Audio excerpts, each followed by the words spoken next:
Hey guys, it's Maddie and welcome back to my channel. Today we are going to do my January rewind. So I have a coffee. We're going to sit down and chat about January, how things went. I have like 4 categories I want to talk about. First, I want to talk about books. Then I want to talk about goals, a 75 hard update. And then finally, we are going to wrap it up with 10 questions that I want to start asking myself at the end of each month, just as kind of like a general recap. So without further ado, we are going to go through my reading journal. I am going to make a full separate video on this a little bit later, like kind of prepping for February, like setting up my reading journal. So we're just going to go through some of the books that I have read. And we're going to do a rating and a brief summary and like some of my thoughts about it. There is one book that I didn't put in my reading journal because I kind of forgot about it, and that is From Blood and Ash, I think is what it's called. I ended up DNFing it because I just couldn't really get into it, to be honest, but I do want to like revisit it later, so it's not a total wash, but it's just, that is a book I started. I think I got like 100 pages in. But the first book I read was Iron Flame, and I gave it 5 stars. This is how I set up my reading journal. So a picture of the cover, rating, summary and thoughts, and then I do a little description. So Iron Flame, the second book in the Empyrean series by Rebecca Yarros, following Fourth Wing. So this isn't going to be any spoilers. I'm not going to go into depth about anything, but Xaden and Violet figure out more secrets that the government is hiding. This book was a little bit slower pace. It was more kind of repetitive a little bit, but I still loved it all the same. And we follow Xaden and Violet as a relationship grows, and about honesty and telling the truth and keeping secrets, and like who can you trust and who can't you trust. The book ends on a huge cliffhanger, and if you know, you know, but the third book cannot come soon enough, and it's not like going to be released until later this year. But Violet has some decisions, Xaden has some decisions to make, and I feel like we're gonna find out a lot more detail in the third book, or it'll be like a write-off and just kind of lead you up to the fourth book, but I'm hoping we find out some answers. The next book I read was The Girlfriend. I do have the book. The Girlfriend by Michelle Francis. I did make a whole separate video on this book actually too, if you're interested in more depth about it. And I've gone back and forth with my rating for this book, but I've settled on a 2.5 stars out of 5. So it's basically some petty drama between a girlfriend and a mom about the reasons why the girlfriend is with like her son and why they're dating. Like the mom thinks she's just a gold digger in it for the money, but in the book it never like comes across that way, that that's what she actually is there for. Like you think she actually has genuine feelings for him, but then it's like the mom and girlfriend trying to like sabotage each other and going back and forth and trying to steal the attention away from the man, like the guy lead character. I did finish this book. I wouldn't read it again, and I don't really recommend it. I think there are better books out there probably with the same like tropes and stuff, but it was a fine book. The next is Something Borrowed, and that is by Emily Giffin. This is a well-loved book. I actually got it from like one of the free libraries, and this was another 2.5 stars. It was just like, again, petty drama and cheating and having affairs. I did another video about that book too. But like the guy has an affair with his fiance's best friend, and they went to like law school together, and they've been friends for a while. And it's just a lot of like trying to justify the cheating and why it's happening. And I didn't like it. It wasn't great. I didn't like any of the characters in the book either, honestly. And it felt like we were just running in circles. The next book is The Spectacular Now by Tim Tharp. And I really enjoyed this book. It is super short. It was a very quick read.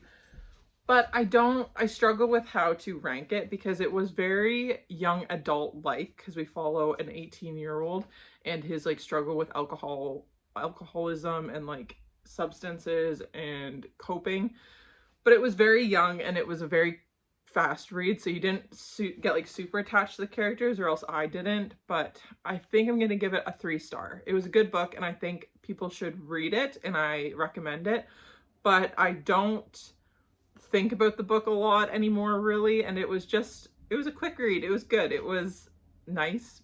I don't know how to describe the book. It was a good book. And it talks a lot about, obviously it's called The Spectacular Now, so living in the now, and the character we follow doesn't have much regard to the future, but everyone wants a future for him, and it was just like kind of disheartening to see how hopeless he was. The next book was actually an audiobook, and that is Stags by M.A. Bennett. And in this book we follow these, I think they're called, I don't know if they're high school or college. It's a British book. So the audio was actually narrated by someone who was British, which I think added so much to the experience, because how they pronunciate things, you can get like what the author was trying to convey. But we follow these students who go to this prestigious school. It's very cult-like, and there's these medievals. They are like the prefixes. I don't really know what that means, but like they're an elite group, and everyone wants to be like them. They are like top shit. They're so cool. They kind of run the school, and they invite 3 of these nobodies to the one guy, Henry, to his estate, and for a weekend, for like a break or something. And we follow Gria, who goes to the estate, obviously, and it's a weekend of hunting, shooting, and fishing. So you have blood sports that they're supposed to be partaking in, and it's a mystery, and they think that there's something more going on, and they're not exactly sure what it is or how to prove their theories. But it ends in a murder, and you know that like right from the beginning. That's how the book opens, essentially, is talking about the murder, but you don't know who gets murdered or when or how. So you're kind of always on the edge of your seat wondering, like, is it gonna happen now? Like, is this who gets murdered, or like just waiting for it? And it happens at the most unexpected time, at the time you would least expect. And yeah, I liked it. I enjoyed it. 3 stars. I think it was just a little bit young for me personally, and like it wasn't as thrilling as I wanted it to be. If I read it like 5 years ago, I think it would have been a 5-star read, because it was really good. And the way it's written is kind of like you're following the journal or diary of Gria, and she's a funny character. I like her a lot. And a lot of the characters were personable. Like I liked most of them, and there's a little bit of romance, like a side of romance. It's nowhere near like the main or even subplot, but yeah, I liked that book. It was quite enjoyable. The next book I read is Before We Were Innocent by Ella Berman, and I gave this book 4 stars. It is a dual timeline, so we're in 2008 and then 2018. So we follow 3 friends in 2008, and on their summer in Greece, they take off. It's their last summer before heading off to college, so after grade 12, after they've graduated. And there's a death again, and it's kind of like a suspicious death. You figure out little bits and pieces here and there, but it's never like outright. And in 2018, we followed 2 of the girls from the like 2008 timeline, because Joni, she has found herself in trouble again. She is caught up in some other crime, some other mystery. Her girlfriend has gone, or fiance has gone missing, and she approaches our other main character as like to be her alibi and to be her ally, and essentially lie to the police for her and say she was somewhere when she wasn't. And it's just following the timelines and how not much has changed, but also so much has changed, and how the 2 friends are coping. Oh, Bess, that's her name. How Bess and Joni are coping in like the present day with things that happened in the past, and how those past demons are still coming up to haunt them, and just how things are not always as it seems. And I like this book because it kind of put things into perspective a bit, like being in like real life and seeing how stories could maybe be embellished and made to be so much bigger than they actually are. Like it talks about how in 2008, as teenagers, their whole lives were ripped through, and everything they post on Facebook was brought up again and taken out of context, and kind of scary how something so innocent could be made to like demonize a person. Not saying what they did was right by any means, but it's just like dealing with things like that and being a kid and when shitty things happen, how things are handled. The next book was All of Us Villains, and I love this book a lot more than I was expecting to. I gave it 4 stars out of 5. And it's a young adult novel again, and it's very, very similar to Hunger Games, but with magic and curses and dark magic. It was so cool. I have never read anything like it. So every 20 years, there's these 7 families who like control all of the magic in this town. And every 20 years, they need to send a champion who goes to fight to keep the control of the magic. And whoever wins of this battle, like it happens at the Blood Veil or the Blood Moon, whoever wins that battle wins the power for their family to control. And the power is high magic. And high magic has been thought to be completely vanished, like it no longer exists. But these 7 families know it does. And someone wrote a book exposing all of the secrets of the 7 families, and now like everyone knows, the government knows, paparazzi knows, journalists and everyone. So now this town is also flooded with paparazzi trying to get like the story on what happens during these games. And they fight to the death. They can use curses and magic to do whatever they need to do. But we follow 4 different perspectives throughout the book, and it is very difficult because you're rooting pretty much for everyone's perspective that you see from, because they all have their reasons to be there and have reasons to want to win. But this one girl, she thinks that she can break the games and break the curse, so she tries to do that, but obviously it's not that simple. It's never that simple. But I really recommend that book. Even if you think it might be like too young for you, just give it a try. I really enjoyed it. The next book is Love Theoretically, and I'm not going to go into this because it's actually for a video, but I read that book and I loved it. And the other one is The Love Hypothesis, same thing for another video, but again, loved it. Not as much as Love Theoretically, but it was still a very enjoyable read and just made my heart flutter. And the final book that I read in January is 6 Scorched Roses. This is the dust jacket, but the hardcover, I am in love. Like, it just looks so like Disney almost, like Sleeping Beauty. Is that who has the roses? Yeah, I think so. No, Snow White. No, Sleeping Beauty.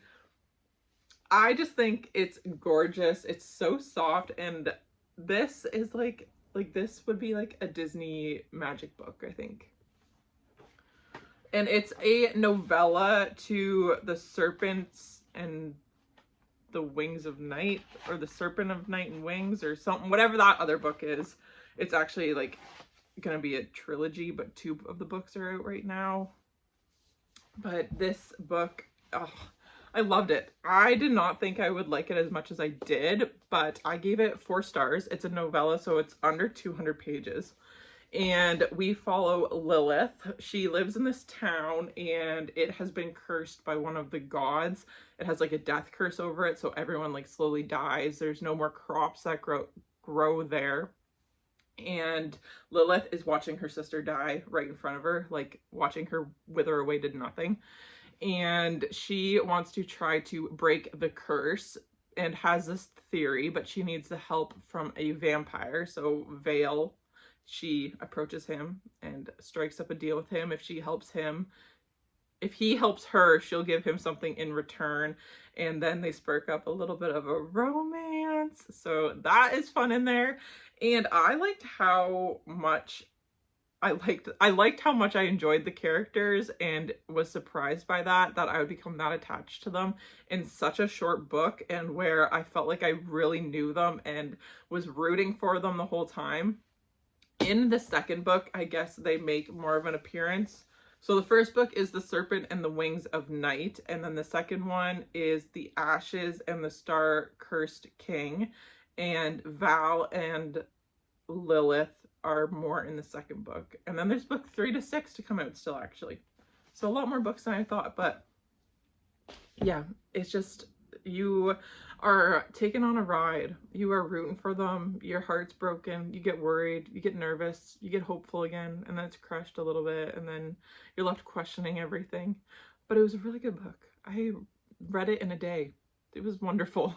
So those are all of the books I read in January. My favorite being Iron Flame, and then my least favorite was probably The Girlfriend, honestly, but that's just my opinion. Take it as you will. In January, I only really set 2 big goals, and that was to continue reading. So I wanted to read 10 pages a day, more flipping, less scrolling, and to just try. I think I succeeded that goal. I read like 9 books this month, I think. And that is a huge accomplishment for me, going from like not even a book a month, like maybe a book every other month, to 9 in the month of January. That is a huge success. And my other goal was just to like upload consistently on YouTube. And I think I did a very good job of that. Maybe not as well as I wanted to, or did as many videos as I thought I'd wanted to, but I figured it out. I didn't really figure it out, but I'm trying to be more consistent, and I think I'm getting a better grasp on it. So I consider that also a win. Now let's do the 75 hard update.